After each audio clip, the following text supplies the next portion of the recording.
Assalamualaikum semuanya. Bagaimana kabar kalian hari ini? Semoga kalian semua sehat-sehat selalu ya. Nah, di video kali ini kita masih akan membahas materi presentasi bisnis dengan tujuan pembelajaran agar siswa dapat menganalisis dan melakukan presentasi bisnis. Nah, kali ini kita akan memasuki pokok bahasan ketiga, yaitu teknik presentasi bisnis. Nah, di teknik presentasi bisnis ini, kita akan membahas yaitu yang pertama ada pembuatan slide presentasi bisnis, lalu ada penyampaian presentasi bisnis, lalu ada struktur presentasi bisnis, syarat-syarat presentasi bisnis, pola presentasi, dan yang terakhir yaitu mengakhiri presentasi. Langsung aja yuk kita masuki materi yang pertama yaitu pembuatan slide presentasi bisnis.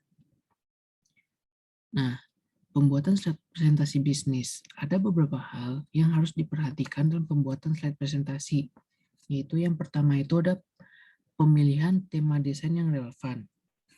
Slide merupakan tampilan dari sebuah presentasi di mana di dalam slide tersebut terpapar materi yang disajikan oleh pembicara. Sebuah slide yang baik akan mampu menjelaskan ide dan gagasan yang ingin disampaikan oleh seorang pembicara. Dengan demikian, audiens akan terbantu ketika melihat slide yang ditampilkan dan presenter lebih mudah dalam menjelaskan apa makna yang dikandung oleh slide tersebut. Tipe desain harus mengikuti prinsip relevansi, artinya memiliki kesesuaian dengan topik yang dibicarakan. Misalnya seperti presentasi ternak sapi dengan slide yang isinya ada gambar sapi. Nah, lalu yang kedua, hindari sajian teks yang panjang. Materi yang disajikan dalam slide umumnya berupa teks. Supaya presentasi tidak membosankan, hindari menyajikan teks yang terlalu panjang. Pemakaian teks yang terlalu panjang dapat membuat slide tidak dapat terbaca oleh audiens.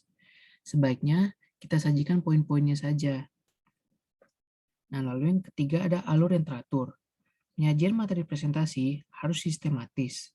Artinya, slide harus disusun menggunakan alur yang teratur, dari pendahuluan, penjelasan atau isi, hingga penutup. Slide yang isinya melompat-lompat dari satu topik ke topik yang lain tanpa alur yang jelas akan menyulitkan audiens untuk memahaminya. Nah, yang keempat ada berikan multimedia yang relevan.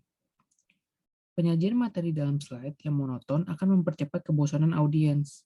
Supaya menimbulkan daya tarik, slide dapat ditambahkan multimedia yang relevan, seperti gambar, animasi, audio, dan video.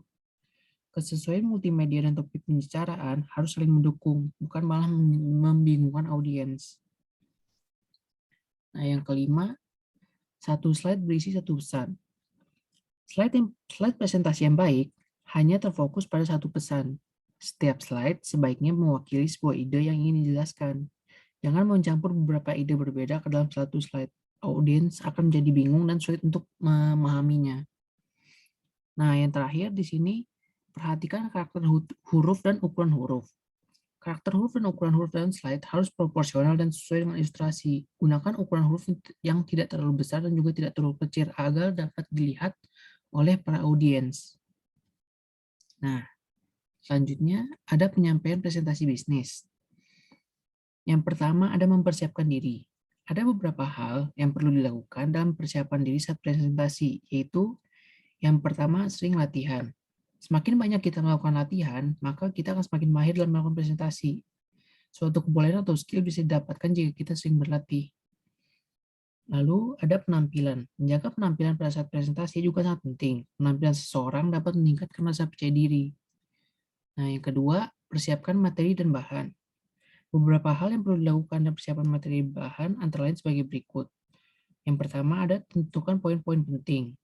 Lalu, menguasai materi presentasi, menyiapkan contoh mendukung, dan menyusun materi yang terstruktur. Yang ketiga, cara penyampaian. Beberapa hal yang perlu diperhatikan dalam penyampaian materi, yaitu yang pertama, santai, sopan, dan tidak terburu-buru. Lalu, intonasi dan bahasa tubuh. Interaksi, bahasa yang mudah, dan selipkan selingan atau humor di tengah-tengah presentasi. Lalu ada struktur presentasi bisnis. Struktur presentasi bisnis ini sendiri ada terbagi menjadi 4. Yang pertama itu ada pembuka.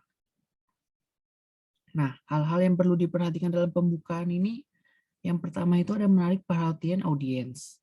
Sebelum pembicara menyampaikan materi presentasi, ia harus dapat menarik perhatian audiens terlebih dahulu.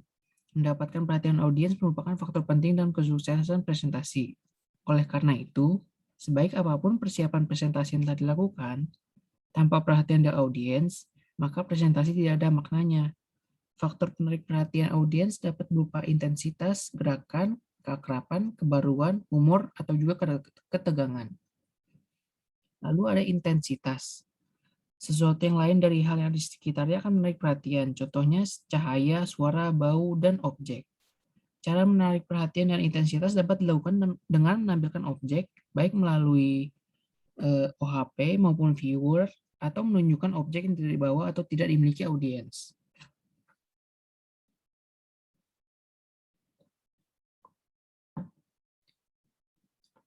Lalu ada gerakan. Objek yang bergerak biasanya lebih menarik daripada objek yang diam. Seorang pembicara yang tadi duduk kemudian membuat gerakan berdiri akan lebih menarik perhatian audiens. Lalu ada keakraban. Salah satu cara untuk menarik perhatian adalah dengan mengacu pada keakraban. Jika pembicara dapat mengenali audiens, baik dalam hal nama, jabatan, atau prestasi, maka pembicara tersebut lebih menarik perhatian audiens daripada tidak mengenal sama sekali. Nah, lalu selanjutnya ada membangun kredibilitas. Pembicara yang memiliki kredibilitas tinggi lebih diterima oleh audiens daripada yang berkredibilitas rendah. Penampilan yang rapi akan meningkatkan kredibilitas pembicara. Pada umumnya, orang yang memiliki kompetensi paling baik dalam materi yang dipresentasikan akan mendapatkan kredibilitas yang lebih tinggi. Lalu yang terakhir ada peninjauan audiens. Pada bagian awal presentasi perlu dilakukan peninjauan oleh audiens, yaitu membiarkan audiens memahami apa yang akan dipresentasikan dengan membacakan judul presentasi atau membacakan tujuan presentasi. Pemahaman judul atau tujuan presentasi akan membantu audiens memahami isi presentasi secara keseluruhan. Nah, yang kedua ada isi. Isi dari presentasi yang sudah dipersiapkan akan memudahkan dalam menyusun membuka dan menutupnya. Nah, hal-hal yang perlu diperhatikan dalam bagian isi presentasi itu, yang pertama ada penekanan struktur dan format. Di dalam penekanan struktur dan format ini, struktur penulisan bagian isi lebih mudah diidentifikasi dan melihat judul paragraf, jarak antar paragraf, dan daftar yang ada. Di dalam sebuah presentasi, format atau struktur itu relatif sulit diidentifikasi. Untuk melihat struktur atau format presentasi, audiens dapat menggunakan transisi. Transisi adalah kata-kata atau kalimat-kalimat yang menghubungkan kalimat-kalimat atau bagian-bagian dalam presentasi. Sementara untuk menghubungkan paragraf satu dengan yang lain atau menghubungkan pokok pikiran satu dengan pokok pikiran lain dapat digunakan transisi. Seperti sekarang akan dibahas masalah A, pembahasan kita sekarang adalah B. Selanjutnya akan dibahas pokok pikiran Z atau berikut adalah simbol yang dapat diambil. Lalu urutan-urutan bagian isi. Bagian isi harus memiliki urutan jelas dan logis untuk mempermudah audiens dalam memahami presentasi. Urutan bagian isi akan berhubungan dengan pola organisasi pokok pikiran. Pola organisasi pokok pikiran dapat dibedakan menjadi kronologikal, spasial, topikal, kausal, pemecahan masalah, klimaks, dan antiklimaks. Lalu mempertahankan minat audiens. Apabila di bagian awal pembicara perlu menarik perhatian audiens, maka pada bagian isi atau batang tubuh pembicara harus dapat mempertahankan perhatian audiens. Perhatian pada bagian isi sangat penting, karena disinilah ide-ide pokok dari presentasi itu disampaikan. Menarik perhatian pada bagian pembukaan dimaksudkan sebagai pancingan agar audiens untuk tertarik pada presentasinya, sementara tahap selanjutnya berada pada isi presentasi. Lalu menghubungkan topik presentasi dengan kebutuhan audiens. Apabila pembicara dapat menghubungkan topik atau pokok pikiran presentasi dengan kebutuhan audiens, maka dapat dipastikan bahwa audiens akan memperhatikan pembicara. Oleh karena itu, audiens memiliki suatu kebutuhan tertentu, dan pada saat topik yang berhubungan dengan kebutuhan tersebut dikemukakan, maka mereka mampu memenuhi kebutuhan tersebut. Lalu, menggunakan bahasa yang jelas. Penggunaan bahasa yang tidak jelas akan membuat audiens menjadi cepat bosan. Demikian juga dengan penggunaan istilah khusus atau jargon yang hanya dipahami oleh kelompok tertentu. Oleh karena itu, penting di sini ketika kita presentasi, kita menggunakan bahasa-bahasa yang mudah dimengerti oleh para audiens. Lalu menjelaskan hubungan topik dan ide-ide yang familiar. Dalam presentasi dengan audiens yang sudah sedikit cukup memahami dan memahami, Pembicara perlu menghubungkan topik dengan ide-ide yang sudah mereka kenal sebelumnya. Hal tersebut bukan hanya mempermudah audiens dalam memahami, tetapi juga memungkinkan audiens untuk menghubungkannya dengan apa yang sudah melekat di dalam ingatan audiens. Dengan demikian, presentasi akan lebih menarik minat audiens. Lalu yang ketiga di sini ada penutup. Setelah tadi ada bagian pembukaan isi, di sini ada bagian produk. Dalam presentasi bisnis, untuk menimbulkan kesan yang menarik, maka penutup harus menimbulkan kesan terakhir mendalam, sehingga akan diingat oleh audiens. Hal-hal yang perlu diperhatikan dalam bagian penutup presentasi itu, yaitu yang pertama ada meningkas pokok pikiran. Nah, sebelum presentasi tutup, pembicara harus mengulang pokok pikiran yang telah dijelaskan di bagian isi sebelumnya. Maksud dari pembuatan ringkasan pokok pikiran ini, kemudian membacanya adalah untuk mengingatkan kembali akan isi presentasi sehingga audiens mampu memahami secara jelas isi dan masuk presentasi. Lalu yang kedua, menggarisbawahi tahap selanjutnya. Secara umum, tujuan presentasi bisnis adalah menginginkan audiens untuk melakukan perubahan tertentu, seperti dalam hal sikap, perilaku, tindakan, nilai, dan kepercayaan. Oleh karena itu, pembicara harus menekankan tindakan yang harus dilakukan audiens setelah presentasi berakhir. Tindakan yang diinginkan harus cukup jelas. Jika ada, pertanyaan biasa diajukan secara bergiliran baru kemudian jawab. Ada kemungkinan pertanyaan terlupakan atau kurang dipahami betul intinya sehingga penanya mungkin kurang merasa puas. Nah, lalu yang keempat ini setelah penutup tadi, yang terakhir ada periode tanya jawab. Nah, periode tanya jawab ini adalah suatu sesi yang hampir selalu ada dalam presentasi. Tanya jawab ini dimaksudkan untuk membantu audiens agar bisa lebih memahami pesan yang kita sampaikan. Nah, ada beberapa manfaat yang akan kita peroleh dalam sesi tanya jawab, yaitu yang pertama, memungkinkan kita menunjukkan keahlian dalam topik yang kita bahas.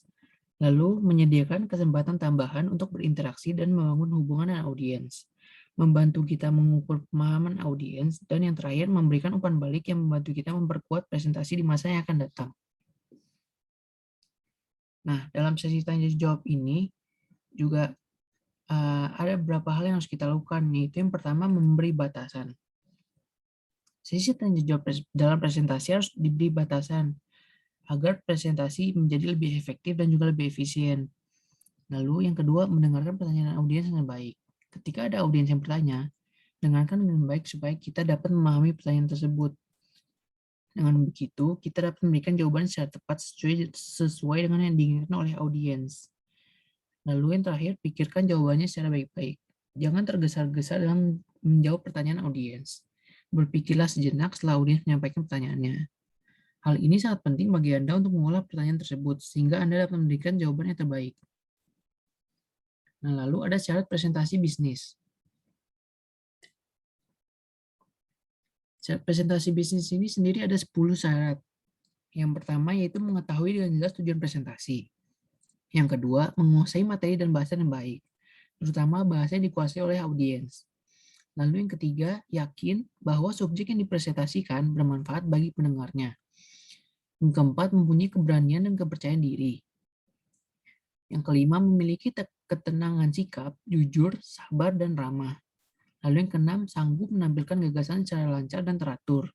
Mengetahui latar belakang audiens, sanggup mengadakan reaksi yang cepat dan tepat terhadap situasi apapun yang mungkin timbul saat presentasi, memperlihatkan sikap yang tidak kaku atau canggung, dan yang terakhir, menguasai teknik dasar berkomunikasi bisnis yang efektif.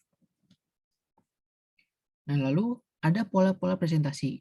Seperti yang sudah saya sebutkan sebelumnya, di sini ada 5 pola presentasi. Yang pertama ada pola kronologis. Pola penyampaian presentasi kronologis ini, yaitu pola penyampaian presentasi yang berisi urutan-urutan tentang isi dari presentasi, mulai dari membahas tentang latar belakang, kondisi yang terjadi saat ini, kemudian dilanjutkan dengan inti atau maksud dari presentasi tersebut. Lalu yang kedua ada pola spasial. Nah, pola spasial ini lebih praktis untuk ringkasan yang bersifat informasional, tetapi pola ini dapat diadaptasi untuk membuat proposal persuasif. Bila hal pokok suatu presentasi berhubungan dengan promosi suatu produk atau jasa, dengan menekankan struktur atau fungsi tiap item, maka menyajikan gagasan spasial terbukti akan sangat bermanfaat. Lalu yang ketiga ada pola topikal. Pola topik kali ini itu pola penyampaian presentasi yang berhubungan dengan topik dan topik utama dibagi ke dalam dua hal atau kategori utama. Seringkali hal ini melibatkan pembuatan daftar alasan yang membenarkan penerimaan proposal. Maksud utama tidak memiliki hubungan yang logis selain hubungan dengan tujuan atau topik utama. Pola ini dapat digunakan pada hampir setiap persoalan, tujuan, atau halayak. Pola topik kali ini merupakan metode yang berguna untuk organisasi presentasi. Nah, yang keempat ada pola kausal. Cara lain untuk menyusun gagasan adalah membahas penyebab suatu masalah dan mempertimbangkan akibat atau hasil berikutnya. Atau dapat membaiknya dengan cara memeriksa kondisi yang sudah diketahui dan kemudian memberikan penjelasan mengenai penyebab-penyebabnya. Nah, yang terakhir ada pola pemecahan masalah. Dalam pola ini, membagi topik menjadi dua hal utama merupakan cara yang paling sederhana dalam menggunakan pola ini. Hal yang pertama, menunjukkan atau mendiagnosis masalah, dan hal yang kedua yaitu memberikan suatu cara. Lalu, ada mengakhiri presentasi. Nah, sajian presentasi pasti diawali dengan pendahuluan pesan dan diakhiri dengan pengajian pesan. Bagian akhir dari presentasi disebut dengan penutup. Penutup presentasi berisi kesimpulan dan beberapa hal yang dijadikan rekomendasi untuk pelaksanaan suatu kegiatan. Kesimpulan sebagian besar merupakan ulasan. Terdapat beberapa komponen yang harus dikumpulkan untuk memenuhi fungsi tersebut. Nah, komponennya ada 5. Yang pertama itu meringkas hal-hal utama. Seorang pembicara dalam penyampaian presentasi hendaknya mampu membuat isi atau materi presentasi seringkas mungkin. Dalam arti hanya pokok-pokok bahasan saja yang disampaikan. Perlu dihindari penyampaian sesuatu yang menyimpang dari pokok bahasan utama serta hal-hal yang hanya akan membuang waktu saja. Lalu yang kedua, memusatkan tema dan tujuan Anda. Pembicara harus selalu fokus pada apa yang disampaikan dalam presentasi. Jangan menyampaikan sesuatu yang ada di luar pokok materi yang telah disiapkan. Hal ini bertujuan agar presentasi yang disampaikan akan memiliki arah pembicaraan yang sesuai dengan tema dan tujuan presentasi. Yang ketiga, mengingatkan kembali para penyimak tentang desakan atau urgensi perusahaan. Presentasi yang baik biasanya berisi hal-hal yang sangat ingin diketahui oleh para penyimak atau audiens. Audiens tentu akan sangat antusias mengikuti presentasi karena terdapat maksud di dalamnya, yaitu ingin mengetahui secara jelas isi dari presentasi tersebut. Oleh karena itu, tugas dari seorang pembicara yaitu selalu menyampaikan hal yang menuntut keseriusan penyimak untuk mampu menerapkannya, terlebih jika menyangkut tentang kebijakan dari perusahaan tersebut. Nah, yang keempat, memberikan jalan tindakan yang jelas kepada para penyimak.